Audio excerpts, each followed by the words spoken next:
Tämä kompaktin kokoinen ja näköinen Audi Q3 on Audin Q-malliston pienin malli.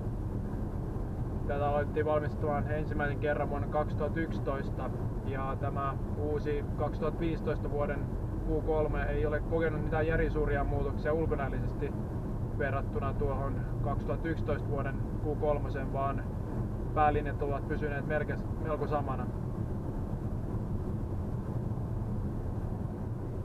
Audista puhuttaessa ulkonäön lisäksi tärkeitä asioita ovat myös ajettavuus ja laadun tuntu. Ja tässä autossa on kyllä ajettavuus poikkeuksellisen hyvä. Ohjaustuntuma on tarkka ja alusta toimii erittäin kivasti kovemmillakin nopeuksilla mutkissa. Eikä auto pahemmin kallistele, vaikka painopiste on hieman korkeammalla. Auton oma massa on 1680 kiloa, joka lisää entisestään auton vakautta. Moottorivaihtoehdoista auton on tarjolla bensiinimoottoreista 1,4-litrainen ja 2-litrainen TFSI-moottori. Ja dieselmoottoreista vaihtoehdot ovat 2-litraisia TDI-moottoreita.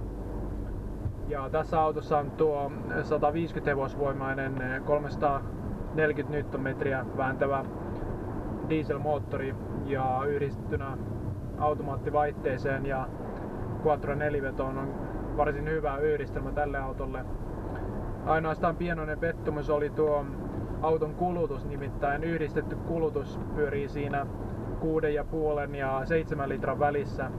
Sen sijaan, että ilmoitettu kulutus on 5,1 litraa tälle autolle. Ajoergonomia tässä Q3 on hyvä, mutta voisi olla myös parempi. Nimittäin ratista loppuu nopeasti syvyttäissuuntainen säätö, kun pitempijalkaisena penkkiä ottaa hieman taaksemmas. Ja kättä ei saa oikein leputettua sopivasti oven kyynärnojaan.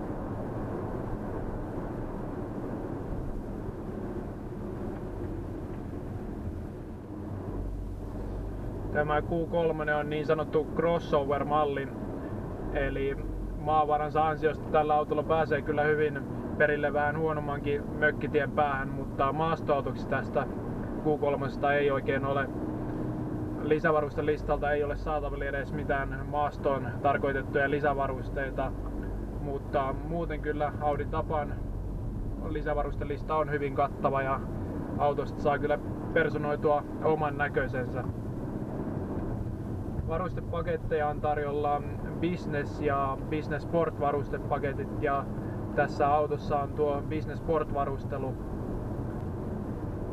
Business varustepaketin mukana tulee muun muassa nahkainen ohjauspyörä ja peruutustutka ja tähän Business Sport varustepakettiin tulee näiden lisäksi muun muassa nämä Alcantara nahkapäällystetyt urheiluistuimet ja kiiltävät kattokaitteet ja listat ikkunoiden ympärille.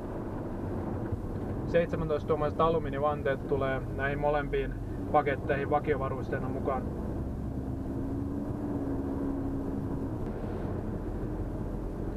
Tämä uuden Q3 lähtöhinta on mielestäni melko kohtuullinen, noin 36 500 euroa, jolloin moottorina on 1,4-litrainen bensiinimoottori ja auto on käsivaihteinen ja etuvetoinen. Tämän koeauton 2-litraisen S-Tronic Quattron lähtöhinta on vajaa 46 000 euroa.